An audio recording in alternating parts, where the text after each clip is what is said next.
আসসালামু আলাইকুম প্রিয় দর্শক, আমরা আজকে একজন ট্রিপল নেগেটিভ ব্রেস্ট ক্যান্সার জয়ীর সাক্ষাৎকার নিব।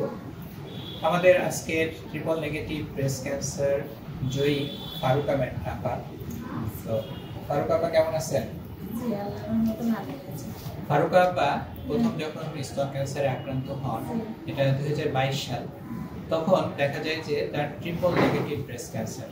তো ট্রিপল নেগেটিভ ব্রেস্ট ক্যান্সারে আক্রান্ত হওয়ার পরে তিনি প্রথমে অনেক ভেঙে পড়েন এবং চিকিৎসার জন্য তিনি তারপরে চিকিৎসা যখন শুরু করেন, তিনি কোনো গ্যাপ দেন নাই, তিনি নিয়মিত তার চিকিৎসা সম্পন্ন করেছেন এবং বর্তমানে তিনি নিয়মিত ফলো আপে রয়েছেন। তো আমরা আজকে তার মুখেই শুনবো তার অভিজ্ঞতার কথা।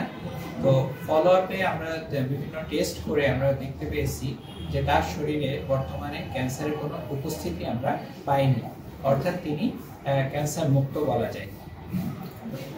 আপা কেমন আছেন? ভালো আছি ভাই। আচ্ছা, ভালো আছেন। তো মানে আগে আপনি কেমন ছিলেন? প্রথম দিকে যখন হলো তখন দেখা যাচ্ছে 1 বছর আমি এদিকে চিকিৎসা এলাম, হওয়ার পরে কোনো পরিবর্তন হলো না। তারপরে আপনার কথা শুনে আসলাম, আসার পর থেকে আপনার চিকিৎসা ইনশাল্লাহ আমি ভালো, আমার কোনো বাধা সৃষ্টি হয়নি। যখন যা বলেছেন তাই করেছি। এখন বর্তমান আমি সুস্থ, বা আরও 5 জনা আমি বলি যে অমুক জায়গায় আমার ভালো হয়েছে, তোমরা যাবা। আমি এখন খুব হাসি খুশি থাকি, এমন যে আমি মনে করিনি যে আমার ক্যান্সার আছে, আমি এটা মনে করি। আপনি হচ্ছে এখন কি আবার আগের মতোই আপনি এখন বাড়ির কাজকর্ম? হ্যাঁ, আমি বাড়ির কাজকর্ম সবই করি। আমি এমন কাজ করি যে আমি আমার একতলা বিল্ডিং দেখেছেন, উপরে তুলে নিয়ে যাই, দলি দিই, নামাই, ঝাড়ঝিড় দিই, নেপি, আগের মতনই করি, আগের মতোই আবার কাজ করি। কিন্তু আমার কাজে অসুবিধা হয় না। আমার একটা ভয় করতো যে হয়তো বা আমি পরীক্ষা করিনি, হয়তো আছে নাকি, এই জন্য আমি কিছুদিন করিনি। এখন বর্তমান আমি এখন আইসক্রিম দেখে গেলাম, এখন আমি আগের মতনই আবার শুরু করবো। আমার আবাদ পানি আছে, আবার আবাদ পানি করবো, সব করবো। এখন আমার কাছে যে আইসে একদিন যেতে হবে, যে এই রোগে যে যাবো এমন কোনো কিছু না। এখন মানুষের হায়াত দম আল্লাহর হাতে, কখন তাকে নিবে বলা যাবে না। কিন্তু ইনশাল্লাহ আমি তসিকুল ভাইয়ের হাতে আইসি, আমি সুস্থ, এই কামনা করি। যে যেখানে আছেন সে বর্তমান আপনারা তসিকুল ভাইয়ের কথা শুনি যদি আসেন, আপনারা অবশ্যই আপনার দিন বুঝে পাবেন। আচ্ছা, এখন আপনার সাথে সবসময় তার হাজবেন্ড তার সাথে ছিল এবং তার সহযোগী হিসেবে সবসময় তিনি কাজ করেছেন। তো আমি ভাইয়াকে বলবো যে আপনি কিছু বলার জন্য। আমি এই ব্রেস্ট ক্যান্সার হওয়ার পরে ধরেন এদিক ওদিক বহু ডাক্তারের কাছে গিয়েছি, কবিরাজের কাছে গিয়েছি, যে তাতে ভালো হয়নি না হওয়ার পরে এখানে আমি ভাইয়ের খোঁজ পাওয়ার পরে, ভাইয়ের কাছে আসার পরে ভাই আমাকে যেটা বলছে সেটা করছি। করাতে মানে বগুড়াতে যেতে বলছিল, বগুড়ায় গেছিলাম, যে ওখানে বাইসি রিপোর্ট করার পরে রিপোর্টে যা দেখা গেছিলো আমরা একবারে হতাশ হয়ে গেছিলাম যে হয়তো মনে হয় আর হয়তো ঘুরি পাবো না।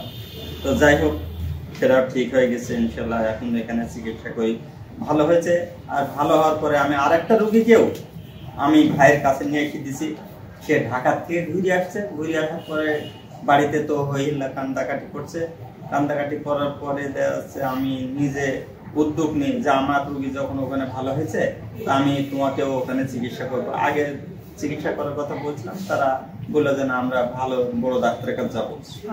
ঢাকাতে গেছিল, ঢাকাতে যাওয়ার পরে তারা চিকিৎসায় উন্নত পাইছিল না পাওয়ার পরে 1 বছর পরে আবার গিয়েছে। যাওয়ার পরে ওরা বলেছে যে না, সম্ভব না, এটা হাড়ে ধরে গেছে, এটা সম্ভব হবে না। তারপর আমি ভাইয়ের কাছে নিয়ে আসছি। নিয়ে আসার পরে ইনশাল্লাহ সে রোগীও এখন সুস্থ, ভালো ঘুরে বেড়াচ্ছে।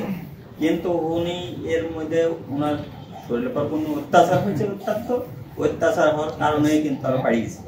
আচ্ছা, আপনাকে অনেক ধন্যবাদ। আপনি সবসময় আপার চিকিৎসার জন্য তার সাথে ছিলেন সহযোগী হিসেবে।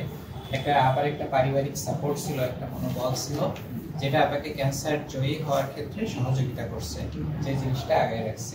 বাবা এখন সাধারণ মানুষের উদ্দেশ্যে, যাদের মনে করেন নতুন করে ক্যান্সার হচ্ছে, তাদের উদ্দেশ্যে আপনার কি পরামর্শ থাকবে সেটা দেখতে? আমার পরামর্শ একটাই থাকবে যে আমি আপনার কাছে আসি, যেমন ভালো হয়েছে আমি এই পরামর্শ দেব যে আমরা তো সুবু ভাইয়ের কাছে গেলি পরে ইনশাল্লাহ ভালো হয়ে যাবে, এরকম ভাবে একটা জয়যুক্ত তাদের সাথে মোকাবেলা করবে, চিকিৎসা নিলে ভালো হবে।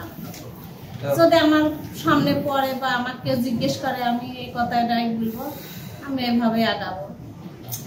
না জানতে পারলে তার কারো কিছু বলার মতো নেই। ঠিক আছে আপা।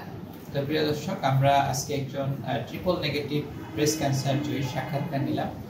তো আপা তিনি প্রথমে ভেঙে পড়লেও চিকিৎসা নিয়ে বর্তমানে কিন্তু প্রায় পুরোপুরি তিনি সুস্থ আছেন এবং আগের মতো স্বাভাবিক সুস্থ মানুষের মতো তিনি সকল গার্হস্থ্য কাজ, যত কাজ রয়েছে তিনি আবার আগের মতোই করতে পারছেন। তো প্রিয় দর্শক, ক্যান্সার আমাদের জীবনে কোনো স্থায়ী ক্ষত তৈরি করতে পারে না। ক্যান্সার মানেই মৃত্যু নয়, ক্যান্সার আক্রান্ত ব্যক্তি আমাদের বোঝা নয়, বরং ক্যান্সার আক্রান্ত ব্যক্তি সে কিন্তু আমাদের সম্পদ, বা সে সুস্থ হয়ে আবারও স্বাভাবিক কাজকর্মে ফিরতে পারে, আবারও পরিবারের হাল ধরতে পারে। তো আসুন আমরা ক্যান্সারকে ভয় না পেয়ে দ্রুত ক্যান্সারের চিকিৎসা করাই, তাহলে আমরা সবাই ক্যান্সার থেকে মুক্ত থাকতে পারবো, অনেকগুলো জীবন বেঁচে যেতে পারবে। আসুন আমরা নিজে সচেতন হই, পরিবার এবং সমাজকে সচেতন করি। আমার আপনার সকলের ঐকান্তিক প্রচেষ্টায় দূর হোক ক্যান্সার চিকিৎসার সকল অন্তরায়। সবাই ভালো থাকবেন। আসসালামু আলাইকুম।